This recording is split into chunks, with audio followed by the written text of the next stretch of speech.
नमस्कार, स्वागत है आप सबका मेरे इस वीडियो में। तो इस वीडियो में हम बात करेंगे बीएससी थर्ड सेमेस्टर का जूलॉजी अर्थात प्राणी शास्त्र विषय का महत्वपूर्ण क्वेश्चन के बारे में। हर यूनिट से हम जो इम्पोर्टेंट क्वेश्चन है जो आपको एग्जाम में देखने को मिल सकता है, इस टाइप का क्वेश्चन को लिए हैं, जिसमें से कुछ क्वेश्चन लघु उत्तरीय है, दीर्घ उत्तरीय क्वेश्चन है।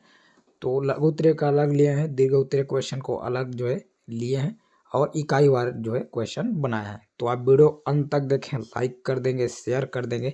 अगर चैनल को अगर अभी तक आप सब्सक्राइब नहीं किए हैं तो सब्सक्राइब कर दें, क्योंकि इस तरह की जानकारी लेकर आते रहता हूँ। और इस वीडियो के पहले भी मैं जो है केमिस्ट्री सब्जेक्ट का इम्पोर्टेंट क्वेश्चन बना चुका हूँ। अगर नहीं देखें तो चैनल में जाकर ज़रूर देखें। डीएससी सब्जेक्ट के अंतर्गत पैरासाइटोलॉजी सब्जेक्ट परजीवी विज्ञान, उसका इम्पोर्टेंट क्वेश्चन बना चुका हूँ। नहीं देखे हैं तो उसको भी जाकर देख लें। और अगला हम बात करें botany subject BSc third semester का ही बोटनी का भी इम्पोर्टेंट क्वेश्चन का वीडियो बना चुका हूँ। नहीं देखे हैं तो उसको भी जाकर देख लें। तो ये सबको अगर नहीं देखें तो ज़रूर जाकर देख लें। और आपके एग्ज़ाम में आने लायक क्वेश्चन इस सब में लिया गया है। तो चलिए वीडियो करते हैं शुरू। तो सबसे पहला इकाई की बात करें तो लघु उत्तरीय प्रश्न, इसमें से आप देख सकते हैं पहला प्रश्न निम्न पर टिप्पणी लिखिए। पहला जो प्रश्न है उकाइनिट, तो ये टिप्पणी में आपका आ सकता है। उसके बाद अगला क्वेश्चन की बात करें इंक्यूबेशन, ये जो क्वेश्चन है जो कि इम्पोर्टेंट है, इसको आप अच्छे से ज़रूर देख लीजिए। अगला जो क्वेश्चन है भी बढ़िया क्वेश्चन है, स्पोरोगोनी है। और उसके बाद गैमेटोसाइट, तो ये जो है अच्छा क्वेश्चन इसमें से आपको देखने को मिल सकता है। उसके बाद प्रश्न सेकंड की बात करें, मलेरिया की रोकथाम कैसे करें। और प्रोटोजोआ जो है पहला यूनिट है प्रोटोजोआ से संबंधित है, और प्रोटोजोआ से मलेरिया होता है, इसलिए मलेरिया संबंधित प्रश्न आपको देखने को मिल सकता है। प्रश्न तीसरा, पैरामीशियम का वर्गीकरण एवं लक्षण लिखिए। द्विखंडन क्या है, अनुप्रस्थ द्विखंडन प्रक्रिया को समझाइए। अगला जो प्रश्न है साइकान के जीवन चक्र का वर्णन कीजिए। उसके बाद इस यूनिट से अगला जो प्रश्न दीर्घ उत्तरीय प्रश्न जो बन रहा है, उसमें से प्रश्न पहला, प्लाज्मोडियम के जीवन चक्र का वर्णन चित्र सहित कीजिए। बढ़िया क्वेश्चन है, इंपॉर्टेंट क्वेश्चन है। उसके बाद अगला प्रश्न सेकंड, प्रोटोजोयम उसके द्वारा उत्पन्न रोग पर निबंध लिखिए। तो बहुत बढ़िया क्वेश्चन है, जो है बहुत ज़्यादा चांस है। और जो डीएससी सब्जेक्ट लिए हैं उनके लिए तो और महत्वपूर्ण हो जाता है, क्योंकि आपका डीएससी में भी ये वाला है प्रोटोजोआ और एक प्लाज्मोडियम जीवन चक्र, और साथ ही साथ आपका जो जूलॉजी है उसमें भी है। तो किसी न किसी में ये तो आएगा ही। और उसके बाद संघ पोरीफेरा के लक्षण एवं वर्गीकरण लिखिए। साइकान के नाल तंत्र का वर्णन कीजिए। तो इस तरह से जो है इस यूनिट में प्रश्न बन रहे हैं, जिसमें से ये जो है लघु उत्तरीय और ये वाला जो है दीर्घ उत्तरीय प्रश्न बन रहे हैं। अगला हम बात करें इकाई सेकंड में, तो सबसे पहले लघु उत्तरीय प्रश्न की बात करें तो फैसियोला हेपेटिका का जनन अंग का जो है सचित्र वर्णन करना है। उसके बाद ओबेलिया, माफ कीजिएगा, ओबेलिया के मेड्यूसा पर जो है संक्षिप्त टिप्पणी लिखी और केचियो के बाह्य संरचना का वर्णन कीजिए। उसके बाद अगला हम बात करें दीर्घ उत्तरीय प्रश्न, तो यहाँ पर जो है संघ सिलेंट्रेटा के लक्षण तथा वर्गीकरण लिखिए।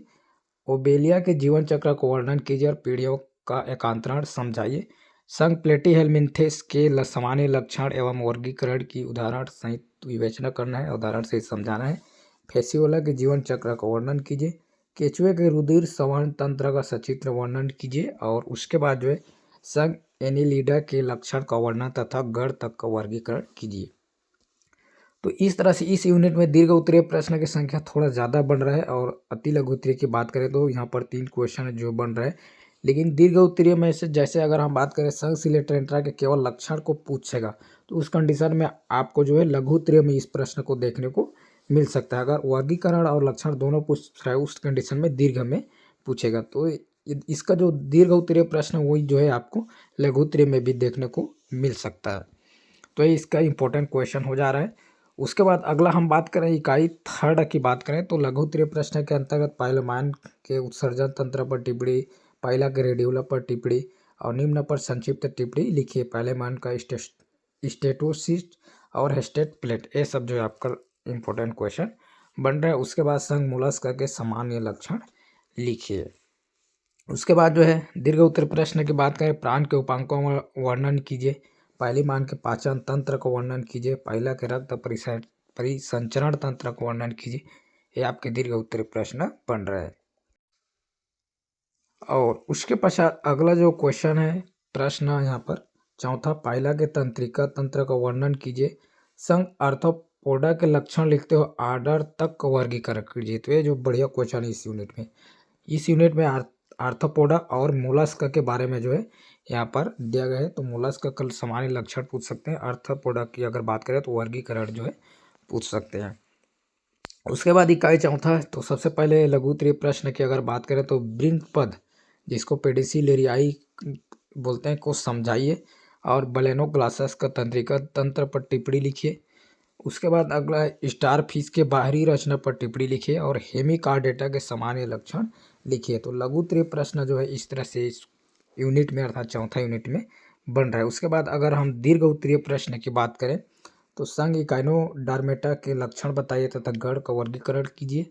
सितारा मछली में जल परिवहन तंत्र को वर्णन कीजिए और नामांकित चित्र बनाइए। ब्लेनोग्लासस के अग्रभाग की खड़ी काट, ब्लेनोग्लासस के ब्रेंकियोजेनाइटल, ब्लेनोग्लासस के कॉलर भाग का अनुप्रस्थ काट और टार्नेरिया लार्वा। तो इस तरह से जो इसमें ये जो है इम्पोर्टेंट क्वेश्चन जो कि आपको चित्र बनाना है। उसके बाद अगला जो प्रश्न है, ब्लेनोग्लासस के सामान्य रचना का वर्णन करते हुए बंधुता को समझाइए। तो इस तरह से जो है ये चौथा यूनिट है जिसमें आपको ये इम्पोर्टेंट क्वेश्चन देखने को मिलेगा जो कि आपके एग्जाम में आने के काफ़ी ज़्यादा चांस दिख रहे हैं। तो फिलहाल के लिए इस वीडियो में इतना ही। वीडियो अच्छा लगा तो लाइक कर देंगे, शेयर कर देंगे। चैनल को अगर आप अभी तक सब्सक्राइब नहीं किए तो सब्सक्राइब कर दें ताकि इस तरह की जानकारी आप तक पहुंचती रहे। वीडियो पूरा देखने के लिए बहुत बहुत धन्यवाद।